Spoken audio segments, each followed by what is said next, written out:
የትግራይ ወጣት ከጫፍ እስከ ጫፍ የድረሱልኝ ጥሪ እያሰማ ይገኛል። ነግራችሁ ነበር ረስታችሁት መሰለኝ። የጭንቅላት ድርቀት ያጋጠመው ኃይል ነው ብያችሁ ጓደኞቼ ያንን ራሱ እንዲደግሙ ታደርጋለሁ ማለት ነው። ስለዚህ ምን ያደርጋሉ እነሱት ይገቡና 5 ሚሊዮን ብር ካወጣው ፕሮግራሜ ይበላሽብኛል አላለም። ይቃብ እየቀለደችና እየተጫወተች ነው ያለችው። በወጣትነቱ በሱስ የገደለው ከፍ ሲል ራሱን ማቆም አይችልም። ገና 35 ዓመቱ ነው። አይኑ ደፍርሷል፣ ጥርሱ ጠቅሯል፣ ተስፋ የለው። አካል አለው ግን አካሉ ምሳሌያዊ አነጋገር ነው ካልነ ይሄ ትክክል አይደለም። አማናዊ አካል ነው ያለው። እውነተኛ አይን፣ እውነተኛ እጅ፣ እውነተኛ እግር ለእግዚአብሔር አለ። ሞሮኮ ካናዳን 3-0 አሸነፋ ወደ ኳርተር። አሰላሙ አለይኩም ወራህመቱላሂ ወበረካቱ። የአላህ አዝነቸርነት ሰላም ፍቅር ጤና በያላችሁ በእናንተ በርሉ በሁላችሁም ላይ ሰይነኝ። ዛሬም እንደተለመደ አነጋጋሪ አስተማሪ እጅግ በጣም ምርጥና አዳዲስ መረጃዎችን ይዤ ቀርቤያለሁ። እነዛን ቪዲዮዎችን እንመለከታለን። ለዚህ ዩቲዩብ ቻናል አዲስ ሆናችሁ ግን ሰብስክራይብ ያደርጋችሁ ቤተሰቡን ነባሮች እና ቻናል ቆሞች ሁላችንም ቪዲዮን በላይክ እንጀምራለን። ለእስላሞች አለክ መስጠት የለም። ቀጥታ ወደ ዛሬ ቪዲዮ ለቢስቱም ኢላ ቀሊላን ለው አንኩም ኩንቱም ተዕለሙን። የዛሬ ቪዲዮአችን ተጀመረ። የመጀመሪያ ቪዲዮአችን እንመለከታለን። በጣም ወድሻለሁ የምትል ብዙ ነች። እየማለኮ ነው ደግሞ እየማለች ካንተ ተተለየ ግን ጊንጥ ነው፣ እባብ ነው፣ አይጥ ነው። ያ መሃል አዎ እንደዛ ያለ ባህሪ እንዳይኖርብህ የሰው ፊት ወዳጅ ሆነህ ከሰው ፊት ስትለይ ጊንጥ አትሁን።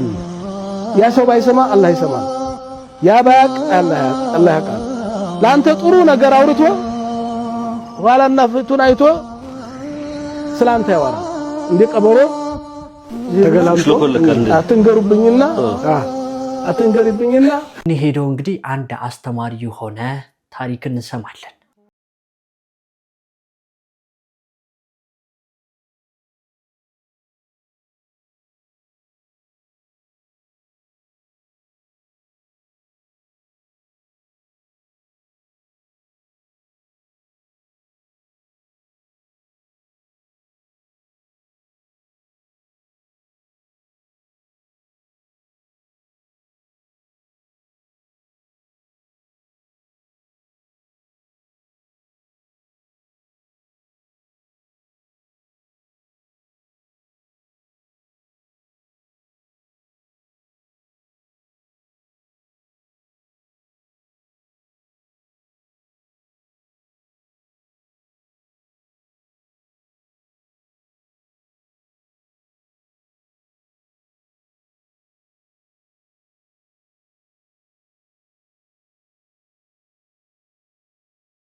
ኡስታዛችን ያስተላለፈው መልእክት እጅግ በጣም ወሳኝ እንደሆነ ተስፋ አደርጋለሁ። በቅርቡ እንኳን አንድ ነገር ሰምተን ነበር። ለውርስ ብሎ አባቱን የገደለ ልጅ። ይህ ልጅ እንግዲህ የሞት ፍርድ እንደተፈረደበትም ተመልክተን ነበር። የወንጀል ድርጊት አፈጻጸም ባገናዘበ መልኩ አንደኛ ተከሳሽ በሞት ቅጣት እንዲቀጡ ፍርድ ቤቱ በወንጀል ሕግ አንቀጽ 117 አንቀጽ 539 አንድ መሰረት በወንጀለኛ መቅጫ ስነ ስርዓት ቁጥር 149(5) የቅጣት ውሳኔ በሙሉ ድምፅ ሰጥቷል። ሁለተኛ ተከሳሽ በ20 ዓመት ጽኑ እስራት እንዲቀጣ ፍርድ ቤቱ በወንጀል ሕግ አንቀጽ 539(1) እና በወንጀለኛ መቅጫ ስነ ስርዓት ቁጥር 149(5) መሰረት የቅጣት ውሳኔ በሙሉ ድምፅ ሰጥቷል። ትዕዛዝ አንደኛ ተከሳሽ አቶ ቤካ ኑረዲን አሊዬ በሞት እንዲቀጡ ተወስኗል። ሆኖም ይህ የሞት ፍርድ ቅጣት የሚፈጸመው የኢፌዴሪ ርዕሰ ብሔር ፍርዱን ሲያጸድቁ ብቻ ነው። ሁለት የመዝገቡ ግልባጭ ለኢፌዴሪ ርዕሰ ብሔር ጽሕፈት ቤት እንዲላክ ታዟል። ይጻፍ። ሶስት የፌዴራል ጠቅላይ ዓቃቤ ሕግ የመዝገቡን ትክክለኛ ግልባጭ ለኢፌዴሪ ርዕሰ ብሔር ጽሕፈት ቤት እጅግ በጣም ሰዎች ለገንዘብ እንደዚሁም ደግሞ ለውርስ ለጥቅም ያላቸው ነገር ከመጠን በላይ አልፎ እናትና እንደዚሁ አባታቸውን እስከ መግደል ድረስ አድርሷቸዋል። ሱብሃንአላህ። ይህ በጣም የሚያሳፍር ለገንዘብ ያለን አምልኮ ለገንዘብ ያለን አመለካከት ምን ያህል እንግዲህ ከፍ እንዳለ ከቅጥ እንደወጣ የሚያሳይ ነው። አሁን ወስዳችሁ ወደ መቀሌ ጉዳይ ይሆናል፣ ወደ አክሱም ጉዳይ። አክሱም ላይ እጅግ በጣም አሳፋሪ ነገርና እጅግ በጣም ከባድ የሆነ ዜናን እየሰማን ይገኛል። ከትግራይ ክልል እየተሰማ የሚገኘው መረጃ እጅግ አሳዛኝ፣ ወጣቶች ላይ አፈሳ እየተፈጸመ እንደሆነና በዚህ ሰዓት የትግራይ እናቶች ልጆቻቸውን ማስጣል እንዳልቻሉ ተነግሯል። ድንጋይ የተሸከሙ ልጆቻቸውን በሚወስዱ ባሶችና ተሽከርካሪዎች ላይ እባካቸው አቁሙ እያሉ ሲደበድቡ ተስተውለዋል።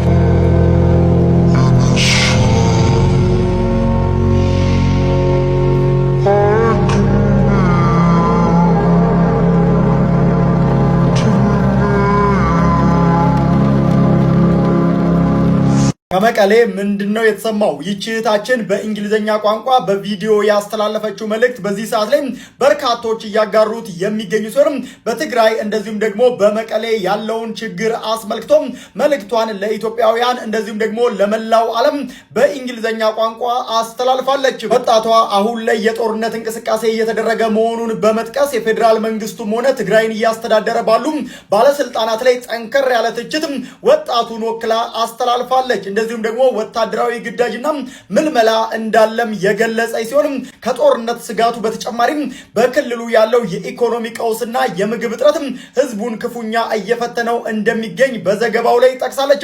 የጥሬ ገንዘብ እጥረት በመኖሩም የዕለት ተዕለት ግብይት አለመኖሩንም እንደዚሁ የገለጸ ሲሆን በማንኛውም ሰዓት ኢንተርኔት ቢቋረጥም በረሃብ እናልቃለን፣ ቀጣዩ ጉርሻችን ከየት እንደሚመጣ አናውቅም ስትልም ነው የገለጸችው። ወጣቷ በእንግሊዝኛ ያስተላለፈችው መልእክት በአማርኛ ተርጉሞ ዌብሳይታችን ላይ ተጭኗል። ባዮ ላይ ባለው ሊንክ በኩል ገብታችሁ ሙሉውን መመልከት ትችላላችሁ። የትግራይ ወጣት ከጫፍ እስከ ጫፍ የድረሱልኝ ጥሪ እያሰማ ይገኛል። ከጫፍ እስከ ጫፍም እየታፈሰ ይገኛል። ትግራይ ጨልማለች።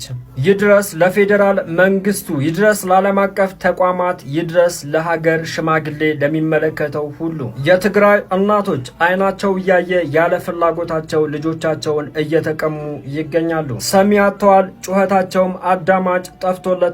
በተስፋ መቁረጥ ውስጥ ሆነው ቆዝመዋል። ጥቂቶችም እድላችንን እንሞክር ብለው ድንጋይ ይዘው ወጥተዋል። ለእናንተ ነው የምንዋጋው ያለውም አካል ከዚህ በፊት ልጆቻቸውን አስጨርሶ ነበር። የትግራይን ወጣት አስጨርሰው፣ ነገር ግን የነሱ ልጆች በድሎት እየኖሩ የራሳቸው ህይወት ላይ አደጋ ሲጋረጥ ግን ተደራድረው ጦርነቱን አስቆሙ፣ ራሳቸውን አድነው ነበረ።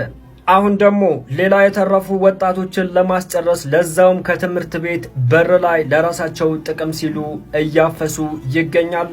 መማሪያ እስክሪፕቷቸውን እያስጣሉ መዋጋ መሳሪያ እየሰጧቸው ይገኛል። የነገ ህልማቸውን ለማበላሸት አባቶቻቸውን አስለቅሳችሁ እናቶቻቸውን ገፍትራችሁ የወሰዷቸው ወጣቶች እንዴትስ በጀግንነት ከፊት ሆነው ይዋጉልኛል ብላችሁ አሰባችሁ? ይሄ ቪዲዮ ውስን ፖለቲከኞችን ሊጠቅማቸው ይችላል፣ እንደዛውም ውስን ፖለቲከኞችን ደግሞ ሊጎዳቸው ይችላል። ነገር ግን የዚህ ቪዲዮ ዓላማ ያደየን እንባ ፍትህ ስለመጠየቅ ብቻ ነው። በአስቸኳይ አባቶቻችንን ያጎሳቆሉት እናቶቻችንን ያስለቀሱ አካላት በሙሉ ለህግ እንዲቀርቡልን እንፈልጋለን።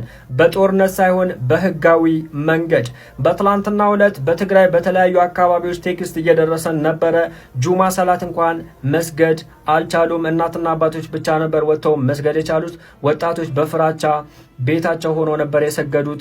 እሱ ብቻ አይደለም፣ በርካቶች በውስጥ እየጻፉ ይገኛሉ። በርካታ ተማሪዎች ትምህርታቸውን አቁመው ቤታቸው ቁጭ ብለዋል። ምክንያቱም እንማራለን ብለው እስክሪፕቶ ይዘው እየወጡ ለጦርነት እየታፈሱ ይገኛሉና እነዚህ ወንድሞች የእኛን እገዛ ይፈልጋሉ። እነዛ አምባገነኖች ለህግ እንዲቀርቡ ዘንድ ሁላችንም ከትግራይ ወንድም እህቶቻችን ጎን መቆማችንን ልናሳያቸው ይገባል። ለሚመለከተው አካል ሁሉ በሀሳቤ የሚስማማ ይህን ቪዲዮ በደንብ ሼር፣ ኮፒ ሊንክ፣ ሪፖስት ያደረጋችሁ አዳርሱት። ዝርዝር መረጃውን ተመልክታችኋል።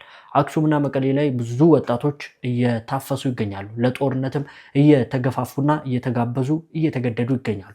ከዚህ በፊት እንደምታውቁት እንግዲህ በትግራይ ብዙ እናቶች ልጆቻቸውን አጥተዋል። ምግብ እስከ ማጣት ድረስ እንደዚሁም ደግሞ የሚጦራቸው እስከ ማጣት ድረስ ደርሰው እንደነበረ በቅርቡ በአጸጽ በሚባል ቦታ እንግዲህ መነጋገሪያ የሚበሉት ምግብ ከሰል እንደነበረ እንግዲህ ተመልክተን ብዙዎቻችን ስናዝን ነበር። አሁንም ያ ታሪክ ሊደገም ነው። ወጣት ከወጣት ጋር እርስ በርስ እንዲገዳደል ሊደረግ ነው ያለው። ይህ ነገር ደግሞ ሁሉም ትግራዊና እንደዚሁም ደግሞ ትግራይ ላይና አክሱም ላይ የሚገኙ ሰዎች የተረዱት ይመስለኛል። ለዛም ነው አዲሱ የትግራይ መንግስት ሰዎችን ወደ ጦርነት በግድ እያፈሰ ወጣቶችን ለማስገባት እየሞከረ ያለው። እንደምታውቁት አክሱም ላይ ብዙ ሙስሊሞች እንግዲህ መፍታቸው ተነክፏል፣ ተገፏል። ሰላት መስገድ እንደማይችሉ ታውቃላችሁ። መስጊዶች እንዳለ እንደተዘጉባቸው ትልቅ የሆነ ግፍ እየተፈጸመባቸው ይገኛል። ሙስሊም ሴቶች ሂጃባቸው እንደተገፈፈም የምታውቁት እውነታ ነው። ሁላችሁም ዱዓ አድርጉላቸው እስቲ አላህ ሰላሙ እንዲያመጣለን፣ ለሙስሊሞችም አላህ ፍትሁና መፍትሄውን እንዲሰጣቸው። አሳፋሪ ዩቲዩበር ጓደኞቼ ያንን ራሱ እንዲደግሙ ታደርጋለሁ ማለት ነው። ስለዚህ ምን ያደርጋሉ እነሱ ይገቡና ተሸፍነው ማለት ነው እንደባለፈው እንደኔ ይሸፈኑና ሙሳፊር መስለው ሳይድን በሳይድ ካለም አላቅም እንግዲህ ካለም ከለለም ቢያንስ ሶስት አንዱ ሚስቶቹ ይኖራሉ። ሶስት ሰው በሙሉ ተጠራርጎ በጣም ከቤት እና ስለዚህ ሊገቡና እነሱ ማለት ነው አንቺ ብዙ እንዳታወሪ አንቺን ያቅሻል እሷ አሰላሙ አለይኩም ወራህመቱላሂ ወበረካቱ። የምትጠሉኝ ስክሮን ስታደርጉ የምትወዱኝ ኮፒ ሊንክ አድርጉልኝ። ምክንያቱም ቻናሌ ደከም ስላለ። አሁን ሱመያ የሰራችሁትን አይታችኋል። ያ ጀማዓተል ኸይር ሙስሊም እህቶች አገራችን ላይ መስዋዕት እየከፈሉ ነው። በየስደቱ ዓለም ላይ ኒቃምሽን ካልፈታሽ ተብላ ስራዋን ፈታ ኢጃዛ ቤት ቁጭ ብላለች። ከትምህርት ገበታቸው ይባረራሉ፣ አትፈተኑም እየተባሉ እንደገናም ደግሞ ባልሆኑ ሌባ እየተፈተሹ ቁም ስቀላቸውን አይተው እየተማሩ እየተንከራተቱ ነው። ይሄንን እየታየ ደግሞ ኒቃም ተለብሶ የላይክም የቲክቶክ ማድመቂያ የጭፈራ አልባሳት ተደርጎ እንደገና ደግሞ የድራማ መስሪያ የዩቲዩብ ገንዘብ መሸቀያ ተደርጎ ሲታይ እንደው ደስ ነው ያላችሁ ሙስሊም እህቶች ወንድሞቼ። ሙስሊም እህቶች እያጠፉ እያያችሁ ምን ያገባኝ እያላችሁ ካፊሮች ደሞስ ይኸው ኒቃምን ለብሰው የጭፈራ አልባሳት ተደርገውታል። ይኸው ኒቃሙን ይለብሱና ሙስሊም እህቶች ድራማ ይሰሩበታል። ካፊሮችም ደግሞ ገጸ ባህሪ ሰጥተው ኒቃም አስለብሰው ወይ እንድትሰርቅ ነው ወይ ሰው እንድትገል ነው ወይ ዝሙት እንድታደርግ ኒቃም አስለብሰው ገጸ ባህሪ ሰጧትና ኒቃም ለብሳ በሰጧት ገጸ ባህሪ ትጠቀማለች። ይሄንን የሚያደርገው ማን ነው? ሙስሊም እህቶቻችን በሚጠቀሙት ለኒቃምን በሚያራክሱት። እንዴት ነው ሙስሊሞች ኒቃምን እያራከሳችሁ ካፊር ያከብርልኛል ብላችሁ እናንተ ለገንዘባችሁ ብላችሁ ማሰቢያችሁ የተደፈነ? እውነት ኒቃም የጭፈራ አልባሳት ነው? እውነት የዩቲዩብ ገንዘብ መሸቀያ አልባሳት ነው? አላህን አትፈሩም? ዩቲዩብ እዚህ የመጣችሁ ምሸቅሉና ምጨፍሩ እህቶች ኒቃም እኮ የጭፈራም ሆነ የዩቲዩብ ገንዘብ መሸቀያ ሳይሆን የአላህ ትእዛዝ የሙስሊም ሴት የእምነቷ መገለጫ አልባሳት እንጂ የላይክም ሆነ የቲክቶክም ሆነ የዩቲዩብም የገንዘብ መሸቀያ አልባሳት አይደለም። ኒቃሙን ተውልን። የጨፈራችሁ አንሳችሁ ፈሳድን ያስፋፋችሁ አንሳችሁ በኒቃም እየመጣችሁ ተው። እስልምናን አታሰድቡ፣ ኒቃም ለባሾችን አታሰድቡ ሙስሊም እህቶች። ይሄ እንደዚህ ተኮኖ የሚመጣው ገንዘብ በረካ የለውም። ሙስሊም ሲደመር በሐላል ነው የሚረዘቀው እንጂ በውሸት ያልሆነውን ነገር ሆነ እያለ አይደለም እየቀባጠረ የሚያገኘው። ስለዛ በሌላ ነገር ተረዘቁ። ኒቃሞቻችንን ተውልን። አፋሪዋ ዩቲዩበር በኒቃብ እየቀለደችና እየተጫወተች ነው ያለችው። እንግዲህ ሙሉ ዝርዝር መረጃውን ተመልክታችኋል ብዬ አስባለሁ። ዩቲዩብ ላይ በቃ የዩቲዩብ ገንዘብ አስክሯቸው የሚያደርጉትን ነገር ራሱ አያውቁም። የተለያዩ ነገሮችን እየፈለሰቡ ድራማ እየፈጠሩ እንግዲህ እስልምናንም እያሰደቡ ያሉበት ሁኔታ አለ። ይህ ግለሰብና ይህች ሴቷ እንግዲህ 2 ሚስት 3 ሚስት እያሉ እንግዲህ እስከ ዛሬ ድረስ የሙስሊምን ስብዕና ሲያጠለሹ እንደዚሁም ደግሞ ማይሆን ብልግናዎችን ሲሰሩ ቆይተው ዛሬ ደግሞ እንደምትመለከቱት በኒቃብ እየቀለዱ ነው ያሉት። እዚህ ሙስሊሞቻችን አዲስ አበባ ዩኒቨርሲቲ ላይ የተለያየ ቦታ ላይ በኒቃብ ምክንያት ስንት በደል ይደርስባቸዋል። እዛ ደግሞ ኒቃቧን አውልቃ ኒቃብ አስለብሳ አንዴ እያስወለቀች ድራማ ለመስራት ትገለገልበታለች። እንደ ሙስሊም ይሄ ነገር መመልከት በጣም ያሳፍራል። እንግዲህ ሙስሊሞች በአሁኑ ሰዓት ላይ ትልቅ ጭቆና በኒቃብ ምክንያት እየተደረገባቸው እንዳለ ታውቃላችሁ። አዲስ አበባ ዩኒቨርሲቲ እንደዚሁም ሰሞኑን ደግሞ በተመራቂ ተማሪዎች ላይ የተመለከተነው ነገር አለ። አንዲት ኒቃቢስት ሴት እንግዲህ ሙስሊም በፊት አልነበረችም። ከዛ ሰልማ ኒቃብ አርጋ ወይም ደግሞ ሂጃብ አርጋ ነበር። ፊቷን ሸፍነው ምናምን ነገር በቃ ለሚዲያ እንደማይመጥን አድርገው ሚዲያ ላይ እንዳይወጣ ለማድረግ ብዙ አይነት አምቦ ዩኒቨርሲቲ ላይ ተመልክተ ነበር። በተለያየ ቦታ ላይ በኒቃብ ምክንያት እንግዲህ ከትምህርት ገበታቸው ሲተጓጎሉ ሲጮቆኑ የነበሩበትም ሁኔታ አለ። ያ ነገር እያለ እንግዲህ በኒቃብ መጫወት መቀለድ ምን ይባላል? ከአንድ ሙስሊም ይሄ ነገር ማይጠበቅ ነገር ነው። እጅግ በጣም የሚያሳፍር ነገር ነው። የካፊሮቹ ሳያንስ ሙስሊሞችን በኒቃብ መጫወታቸው እንግዲህ በሙስሊም ሴት አለባበስ እንደዚህ መቀለዳቸው፣ ድራማ መስራታቸው እጅግ በጣም ያሳዝናል። መለከተው እንግዲህ እጅግ በጣም የሚገራርሙ ጥያቄዎችና እንደዚሁም ደግሞ ዝግቦችን ያስነሳው ጉዳይን በተመለከተ ይሆናል። አካል አለው ግን አካሉ ምሳሌያዊ አነጋገር ነው ካልነ ይሄ ትክክል አይደለም። አማናዊ አካል ነው ያለው።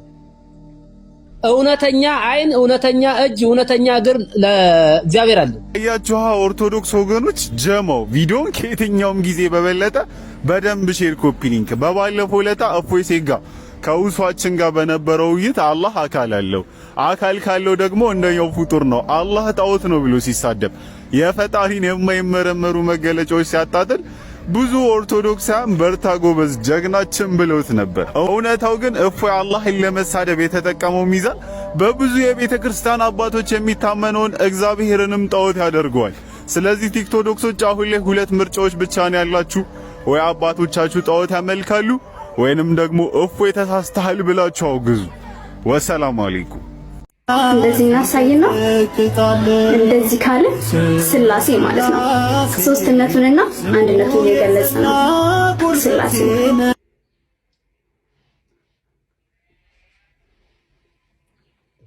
ቤተክርስቲያንና ቲክቶከሮቹ እንግዲህ ቤተክርስቲያንና ቲክቶከሮቹ በዚህ ልክ ሰጣ ገባ ውስጥና ክርክር ውስጥ ገብተዋል። ምክንያቱም እፎይ የተባለ ግለሰብ ቲክቶክ ላይ በመምጣት እምነቱን ወይም ኦርቶዶክስን ወክላለሁ በማለት ሲሳደብ ንጽጽር ላይ ከሙስሊሞች ጋር እንግዲህ የሌለውን ነገር እየተናገረ እንግዲህ ጉሽሚያ ውስጥ ስድብ ውስጥ ብልግና ውስጥ ሲገባ የነበረ ግለሰብ እንግዲህ ኦርቶዶክስ ላይ ያሉ ደግሞ ቄሶች በዚህ መልኩ እያስተባበሉና እንደዚሁ እሱን እየተቃወሙት ይገኛሉ። ፈራኋችሁ። አሁንስ እስካሁን ተስፋችን ምዕመናን ነበራችሁ። ወጣት አሳልፋችሁ ልትሰጡና ነው። አሁንማ እንኳን እኛን የምትጠብቁን አሳልፋችሁ የምትሰጡን ሁሉ መሰለኝ። ፈራሁ። ተስፋችን ምዕመናን እኮ ነው። የመምህራን ተስፋ ያሳዝነኛል። ተስፋ ቆረጥኩ። በቃ ቻናል ሚሉት አላቸው። ያን ከፍተው ስድብ ገጠሙት። ምን ጳጳስ አለ ይላሉ። ምን ጳጳስ አለ? መምህራንንም ደግሞ መምህራን በመድረክ ያስተማሩትን የመምህራን እየመነዘሩ መምህራን ተግሳጽ ያስተምራሉ። እውነተኞች ናቸው። ሕግ ሲጣስ መምህራን ይቃጠላሉና የተናገሩት ያን መንዝረው መምህራኑን ለማስጠመድ እኮ ነው። ቤተ ክርስቲያንን ባዶ ለማድረግ እኮ ነው። አቤት ያለ ክፋት! በእውነት ነው የምነግራችሁ። አሁን ትውልዱ በሙሉ ምዕመናን ተሳዳቢ ሆኗል። ስድብ ግን ነቢዩ ኢሳይያስ ኢይጻ አብይ ነገር ማፉክሙ አንደበታችሁ ክፉ ነገር አይውጣ ብሎ ተናግሯል።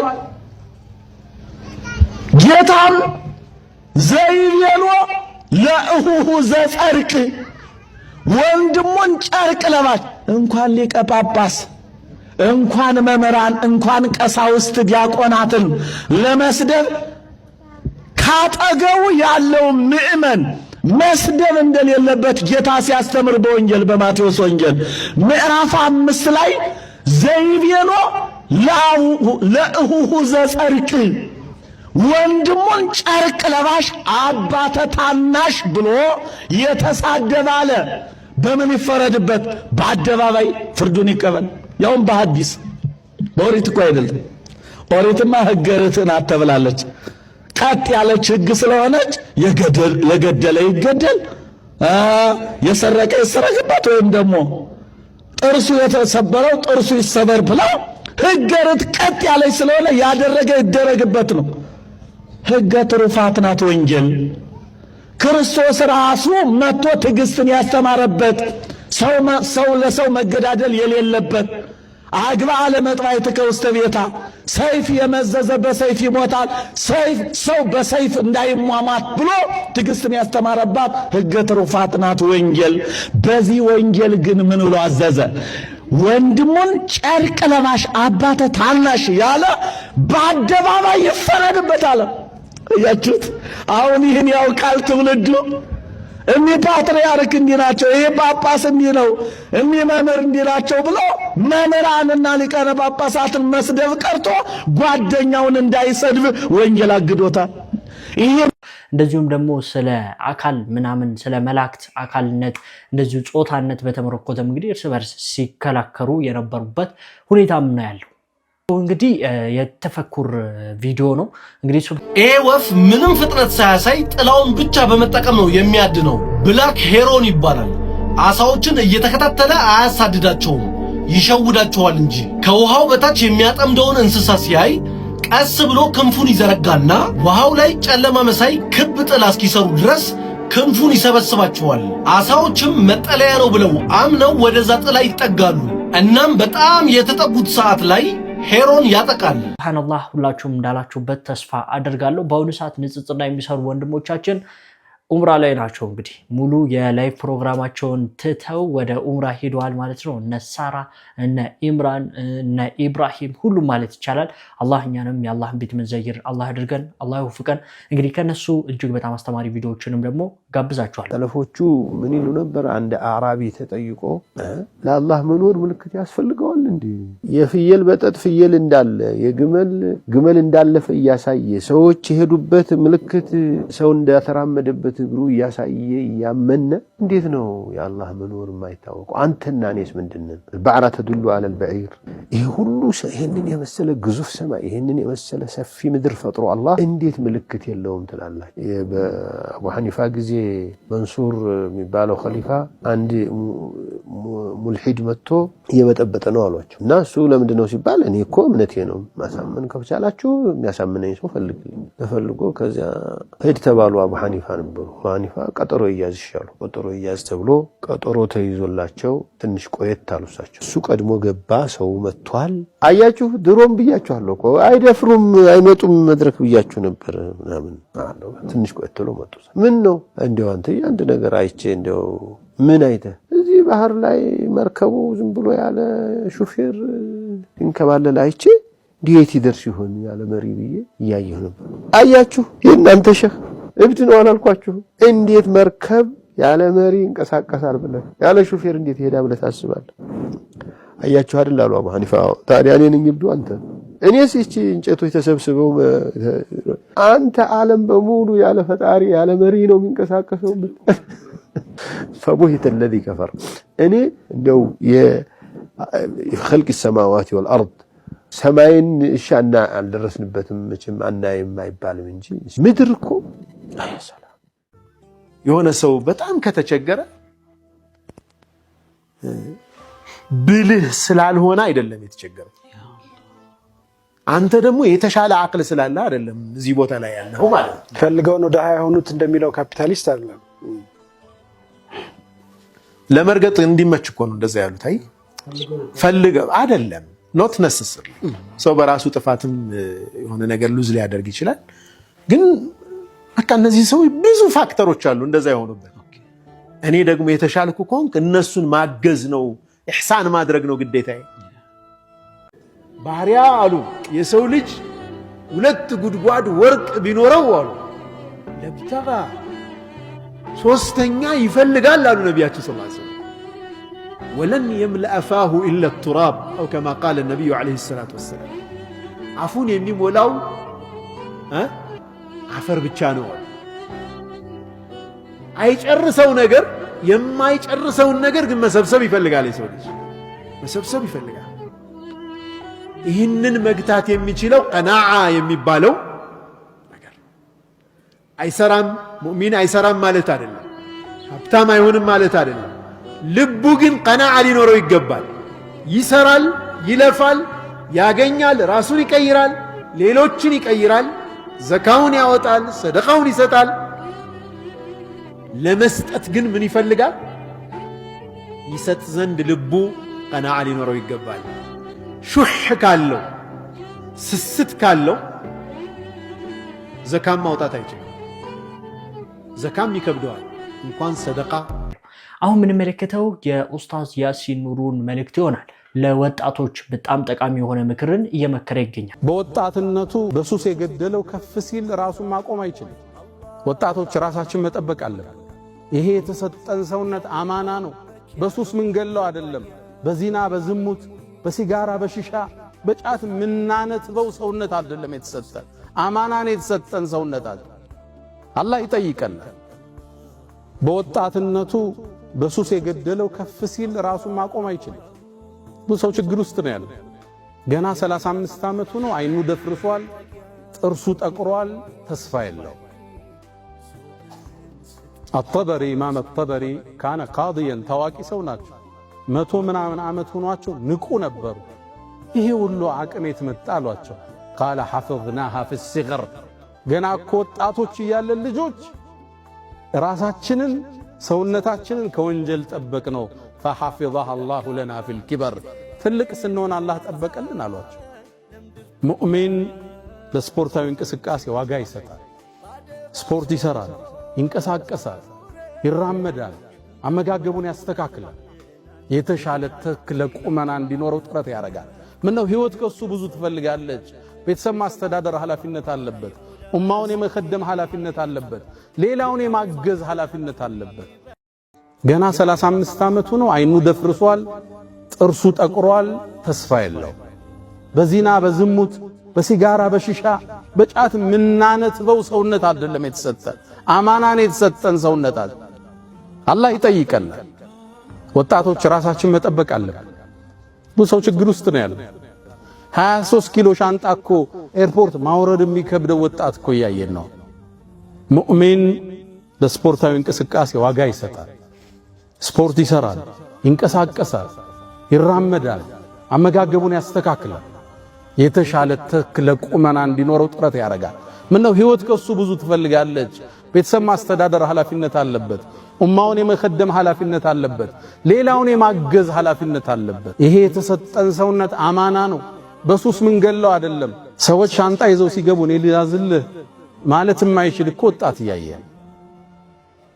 ስፖርታዊ እንቅስቃሴ፣ አካላዊ ብቃት እስልምና በትልቁ ትኩረት የሰጠው እስልምና ትልቅ አጽንዖት የሰጠው የህይወታችን ጉዞ ነው። ሁላችን በፕሮግራም በህይወታችን ውስጥ አንዱ ክፍል ልናረገው የሚገባ የነቢዩ አለይሂ ሰላቱ ወሰላም ሱና ነው። ወጣቶች ራሳችን መጠበቅ አለብን። ይሄ የተሰጠን ሰውነት አማና ነው። በሱስ ምንገለው አይደለም። በዚና በዝሙት በሲጋራ በሽሻ በጫት ምናነትበው ሰውነት አይደለም የተሰጠን። አንድ ሙእሚን በህይወት ጉዞው ላይ በርካታ ኃላፊነቶችን ይሸከማል። ስፖርት የሚሰራው በዒባዳው ጠንካራ እንዲሆን ሐጅ የሚባል ትልቅ የሆነ ዒባዳ አለበት። ሶላት የሚባል 5 ወቅት ሶላት የሚመላለስበት አለበት።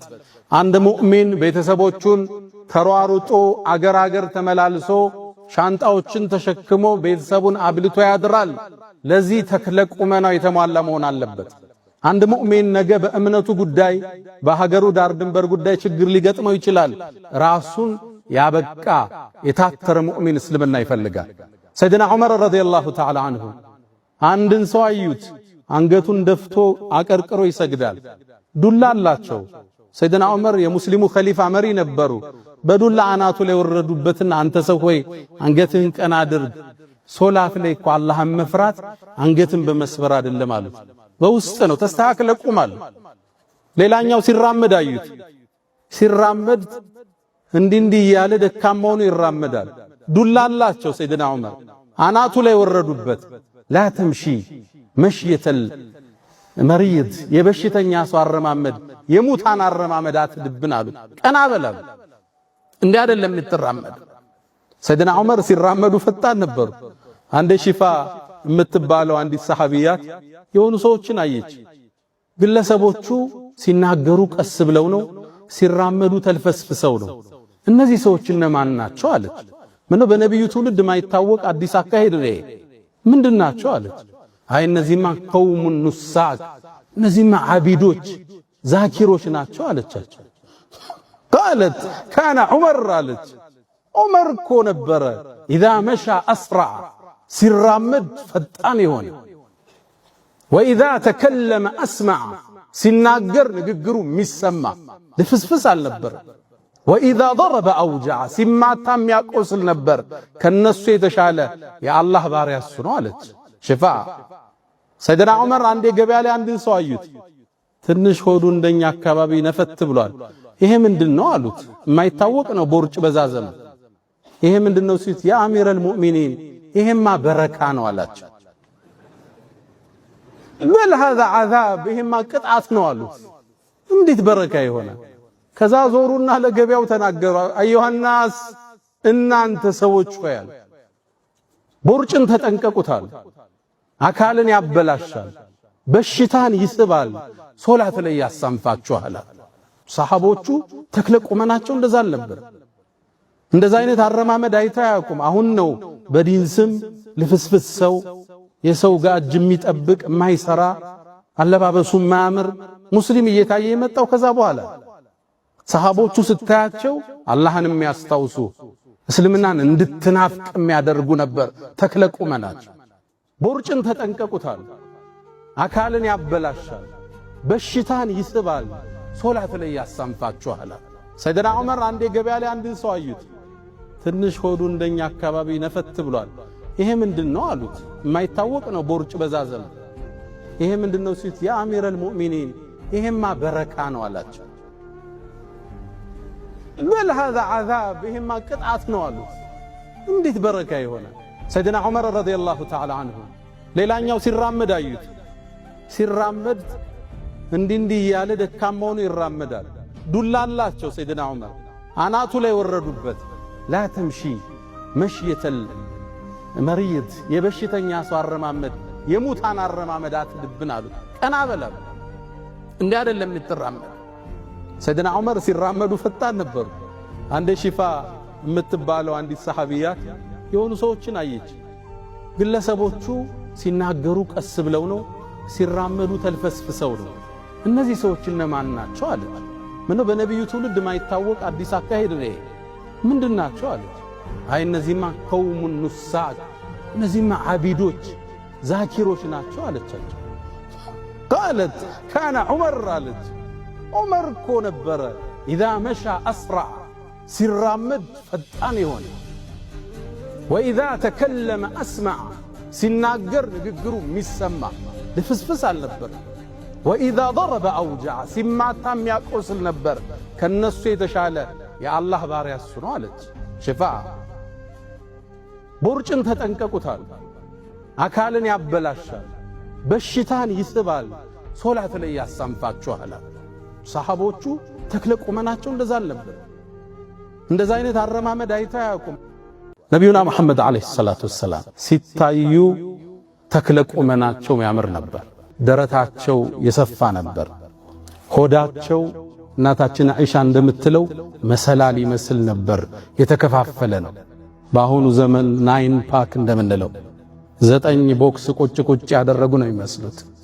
ሲራመዱ ዓሊ ብኑ አቢ ጣሊብ እንዳስተላለፈው ከማ እንደ ትርሚዚ ፈጠን ፈጠን ያሉ ንቃት የሚታይባቸው እይታቸው ትኩረት ያለው ሻርፕ ነበሩ። ሲታዩ ግርማ ሞገስ ያላቸው ክንዳቸው ሰፋፊ ተክለ ቁመናቸው የሚያምር ነበር ይላሉ ሰሃቦቹ ሲናገር። አንዳንዴ ፈጥነው ሲራመዱ ከተራራ ላይ የሚንከባለሉ ይመስሉ ነበር። ትጉ፣ ንቁ፣ ፈጣን ነበሩ የኛ ነብይ አለይሂ ሰላቱ ወሰላም። ትግል ታግሎ የሚጥላቸው አልነበር። እንደምታውቁት በአረቦቹ የትግል የመጣል ፍልሚያ ሩካናህን የሚያል ሰው አልነበረም። ረዲየላሁ ተዓላ አልሰለመም ነበር። ከአረቡ ዓለም እሱን ታግሎ የጣለው የለም። ማነው ጀግና ተፋላሚ ሲባል ሩካና ነው የሚባል ይደርስበት ሰው የለም። ታዲያ አንዴ ነብዩን ዳዕዋ ሁሌ ያዳምጣል፣ አልተከተላቸውም፣ በል ይጸየፋቸው ነበር። አንዴ ሊያቃልላቸው ፈለገ። ምነው ሲያያቸው ትህትና አላቸው፣ ፈገግታ አላቸው፣ ሲሰደቡ ሲታገሱ ያያል። ወአዕሪድ ዐኒል ጃሂሊን ተብለዋል። ወኢዛ ኻተበሁሙል ጃሂሉነ ቃሉ ሰላማ፣ ሰላም ፈጥረው ነው የሚያልፉት።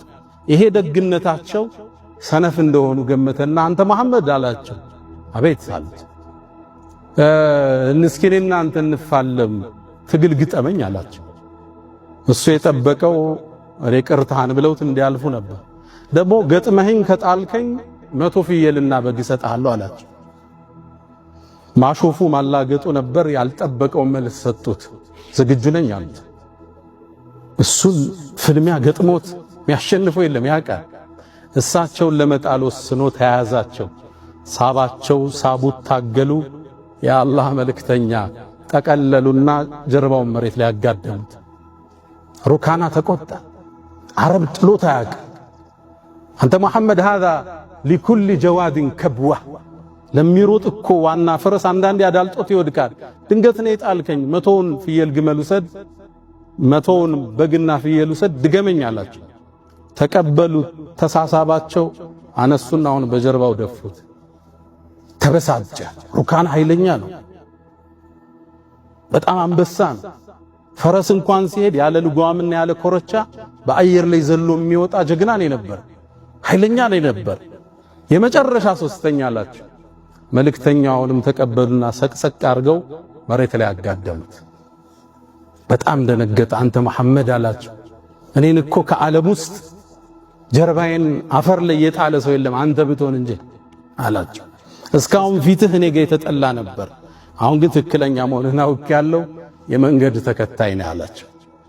ወጣቶች እንግዲህ ያው ይህን ምክር እንደምትጠቀሙበት ተስፋ አደርጋለሁ። ሱስ ውስጥ፣ ጫት ውስጥ፣ የተለያየ ነገር ውስጥ ያላችሁ ሰዎች ራሳችሁን ሊጠብቁ ይገባል። እንግዲህ አላህ Subhanahu Wa Ta'ala በራሳችሁ ይጠይቃችኋል ማለት ነው። በራሳችሁ ሰውነት ወጣት ጠንካራ መሆን አለበት፣ ስፖርተኛ መሆን አለበት፣ ለዲኑ የሚያገለግል ዲኑን እንግዲህ የሚካድም መሆን አለበት ነው የኡስታዝ መልእክት። ጥሩ የሆነ ነገር እንዳገኛችሁበት ተስፋ አደርጋለሁ። በትላንትናው ዕለት ሞሮኮ የሰራችው ነገር እጅግ በጣም ዓለምን አነጋግሯል፣ ዓለምን አስገርሟል። ሞሮኮ ካናዳን 3-0 አሸንፋ ወደ ኳርተር ፋይናል መቀላቀሏን ማረጋገጥ ትችላለች። ማን? ሞሮኮ የአፍሪካ ናሽናል ቲም አመስልም ሲጀመር ማለት ነው። ተቸገረችም ጥሩ ሆነችም እያለፈች ወደ ኳርተር ፋይናሉ ገብታለች ማለት ነው። ካዘጋጅ ሀገሮች አንዱ የሆነችው ካናዳ በእርግጥ በዚህ ጨዋታ ላይ በጣም ጥሩ ፐርፎርማንስ ነበራት። ብዙ ሙከራዎችን ማድረግ ችለው ነበር ሞሮኮ ላይ። በተለይ ፈርስት ሃፍ ከሞሮኮ በጣም የተሻለች ነበረች የግብ ዕድሎችን በመፍጠሩ ረገድ ማለት ነው። ነገር ግን ሞሮኮ ጨዋታውን ማኔጅ በማድረግ በጣም አስደናቂ ውጤት ይዘው መውጣት ችሏል ማለት ነው። ሶስቱንም ጎሎች እንግዲህ ማግኘት የቻሉት 59ኛውና 82ኛ ደቂቃ ላይ በኦናይ አማካኝነት እንዲሁም ደግሞ 98ኛው ደቂቃ ላይ በብራሂም አማካኝነት እንግዲህ ማስቆጠር ችሏል ማለት ነው። ለሞሮኮ መጥፎ ነገር ከዚህ ጨዋታ ላይ የወሳኝ አጥቂያቸው በቅርቡ ከፒኤስቪ ወደ ባየር ሙኒክ ማቅናት የቻለው የሳይባሪ መጎዳት ነው። ምናልባት በቀጣይ ጨዋታዎች ከጉዳቱ አገግሞ መመለስ የማይችል ከሆነ ትልቅ ማጣት ነው የሚሆንባቸው ለሞሮኮዎች። ኤኒዌይ ግን ሞሮኮዎች በኳርተር ፋይናሉ የፍራንስና ፓራጓይን አሸናፊ የሚገጥሙ ይሆናል ማለት ነው። ስለዚህ ጨዋታ ያላችሁን ሐሳብ አጋሩኝ። የፕላስ ምልክቱን መጫን እንዳትረሱ። ሞሮኮ እንግዲህ እስካሁኑ ሰዓት ድረስ የአፍሪካ ኩራት ሆናለች ማለት ነው። ድንቅ የሆነ እንቅስቃሴ በማሳየት 3-0 አሸንፋለች።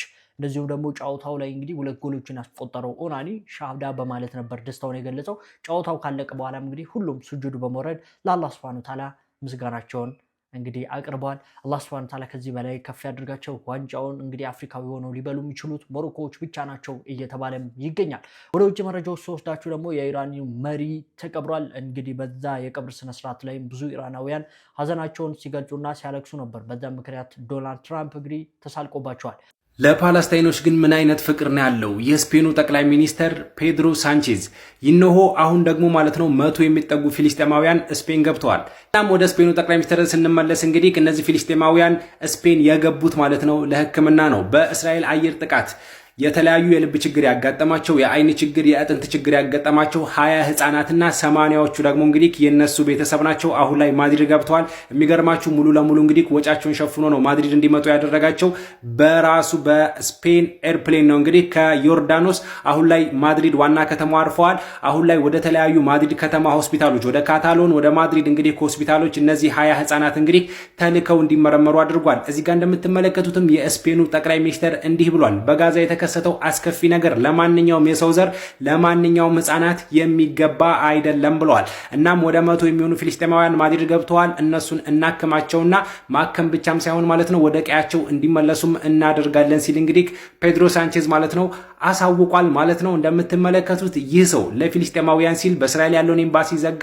ከእስራኤል ባለስልጣናትም እሰጣ ገባ መግባቱ የሚታወስ ነው። ፔድሮ ሳንቼዝ አሁንም ፊልስጤማውያንን አጋርነቱን አልተውም። እስኪ በኮሜንት ግቡና ይህንን ሰው ማሻአላህ በሉት። ለተመሳሳይ መረጃ እናንተ ደግሞ የፕላስ ምልክቷን መጫናችሁን አትርሱ። ሊባኖስ እንደ ጋዛ ሆና መመልከት አንፈልግም፣ በጭራሽም እንደ ጋዛ ሆና ልናያት አንፈልግም ሲሉ የስሎቫኪያ እንዲሁም ደግሞ የስፔን የውጭ ጉዳይ ሚኒስትር በጋራ በሰጡት ቃለ ምልልስ ላይ ይህንን ተናግረዋል። የሁለቱ ሀገር የውጭ ጉዳይ ሚኒስትሮች እንደተናገሩት ከሆነም እንግዲህ ሊባኖስ እንደ ጋዛ ሆና በጭራሽ ማየት አንፈልግም፣ እየተደረገባት ያለው ነገር እንደ ጋዛ ያለ ነገር ነው ሲሉ ነው ሁለቱ ሀገር የውጭ ጉዳይ ሚኒስትሮች እየተናገሩ የሚገኙት። በተለይም ደግሞ የስሎቫኪያ የውጭ ጉዳይ ሚኒስትር እንደተናገሩት ከሆነ ለዲፕሎማሲያዊ ንግግር እንዲሁም ደግሞ ለዓለም አቀፍ ሕጎች ቅድሚያ መስጠት አለብን፣ በአሜሪካና በኢራን መካከል የተደረገውን ስምምነት እስራኤል ማክበር አለባት ሲሉ ነው የስሎቫኪያ የውጭ ጉዳይ ሚኒስትር እየተናገሩ የሚገኙት። የሁለቱ ሀገር የውጭ ጉዳይ ሚኒስትር በጋራ በሰጡት ቃለ ምልልስ ላይ እንግዲህ በሊባኖስ ላይ እየተደረገ ያለው እርምጃ እንደ ጋዛ ያለ ነው፣ እንደ ጋዛ ሆና ሊባኖስን በፍጹም መመልከት አንፈልግም ሲሉ ነው እየተናገሩ የሚገኙ። እስራኤል በሊባኖስ ላይ እየወሰደች የሚገኘውን ጥቃት ማለት ነው እንድታቆም ጭምር በቃለ ምልልሳቸው ላይ ጠቆሙ አድርገው አልፈዋል። በዚህ ጉዳይ ላይ ተጨማሪ አዳዲስ መረጃ የማገኝ ከሆነ አጋራችኋለሁ። ፕላስ ምልክቷን መጫናችሁን አትርሱ። መልካም ምሽት ይሆንላችሁ። የጋሊባፍ ስቅስቅ ብሎ ማልቀስና የአባስ አራክቺ ትርጉም አዘል እይታ የቀድሞው የኢራን እስላማዊ ሪፐብሊክ የበላይ መሪ የአያቶላ አሊ ካሚኔ የአስክሬን ስንብት ፕሮግራም ላይ የፓርላማው አፈጉባኤ መሐመድ ባቄር ጋሊባፍ በከፍተኛ ስሜት ውስጥ ሆነው ስቅስቅ ብለው ሲያለቅሱ የሚያሳየው ተንቀሳቃሽ ምስል በማህበራዊ ሚዲያዎች ላይ መነጋገሪያ ሆኗል። በተለይ በዕለቱ በጋሊባፍ አጠገብ ቆመው የነበሩት የኢራን የውጭ ጉዳይ ሚኒስትር አባስ አራክቺ አፈጉባኤው በእንባ ሲታጠቡ ይመለከቱት የነበረበት እንግዳና ትርጉም አዘል አስተያየት ትኩረትን ስቧል። ሮናልዶ ቢስሚላህ ብሎ ከመታ በኋላ አሁን ላይ መነጋገሪያ መሆኑን ቀጥሏል። እንደምትመለከቱት እንግዲህ ትላልቅ የአውሮፓና የአረብ ሀገራት ሚዲያዎች ማለት ነው እንግዳ እየጋበዙ ስለ ቢስሚላህ ትርጉምና ምን ቦታ እንደሚጠቀሙ እየጠየቁ ይገኛሉ። አሁን ላይ በአል አረቢያ እንግሊዝ ማለት ነው ማዘን የተባለው ጋዜጠኛ ስለ ቢስሚላሁ እያብራራ ነው። እችን ሁኔታ መቼም እናስታውሳለን። ከክሮኤሺያ ጋር በነበረው ጨዋታ እንግዲህ ለሮናልዶ በ16 ውስጥ ለማለፍ ጎል አግብተው አቅም ያችን ሲመታ እንግዲህ ቢስሚላህ ማለቱና ከዚህ ቀደም በአልናስር በነበረው ፍሪኪክ ቢስሚላህ ማለቱን እንግዲህ ማዘን እየተናገረ ማለት ነው። ቢስሚላህ ማለት ቀላል እንደሆነና እኛ ሙስሊሞች ስንበላም ወይም ደግሞ የሆነ ነገር ለመጀመር ስንፈልግ እንደውም እንደ ሮናልዶ ፔናልቲም ለመምታት ስንሞክር ቢስሚላህን እናስቀድማለን። ቀላል ነው፣ አላህን ማስቀደም ነው፣ የአላህን ስም በአላህ ስም ለመጀመር ነው ሲል ነበር እንግዲህ ማዘን የሮናልዶን ሁኔታ ያብራራው። እንግዲህ ከሮናልዶ ወደ ሳዑዲ አረቢያ ከሄደ በኋላ እስልምና ጋር የተገናኙ ብዙ ነገራቶችን አድርጓል። ከዚህ ቀደም ኢሹ ወይም ደግሞ እንደዚህ መነጋገሪያ የነበረው የሀገሩን የፖርቹጋል ዳኢ ማለት ነው ዳዕዋ የሚያደርግ ሰው በኢንስታግራም ገጹ ሮናልዶ ፎሎ አድርጎት ነበር። ያም መነጋገሪያ ሆኖ ነበር። ከዚህ ቀደም በአልናስር ቅጣት ምት ሊመታ ሲል እንደዚሁ ቢስሚላህ ማለቱ የሚታወቅ ነው። አሁን ደግሞ በዓለማችን ትልቁ መድረክ የሆነውን በዓለም ዋንጫ እንግዲህ አግብቶ በማያውቅበት መድረክ ማለትም በ32 ውስጥ ያለው ሮናልዶ ጎል አግብቶ አቅም ያችን ለማግባት ሲል ቢስሚላህ ማለቱ አሁን ላይ ብዙዎችን እያነጋገረ ይገኛል። እስከዚህ ስለዚህ ጉዳይ እስኪ ሐሳባችሁን በኮሜንት ላይ ተመሳሳይ መረጃ የፕላስ ምልክቷን መጫናችሁን አትርሱ። የዛሬ ቪዲዮ ይሄን መስል ነበር። ሳይ ነበርኩ። ቪዲዮ ላይክ፣ ቻናል ሰብስክራይብ አድርጉ። ቪዲዮን በተለይ ሻር ሼር አድርጉ። والله በጀን ተገናኘን። ሰላም አለይኩም ወራህመቱላሂ ወበረካቱ።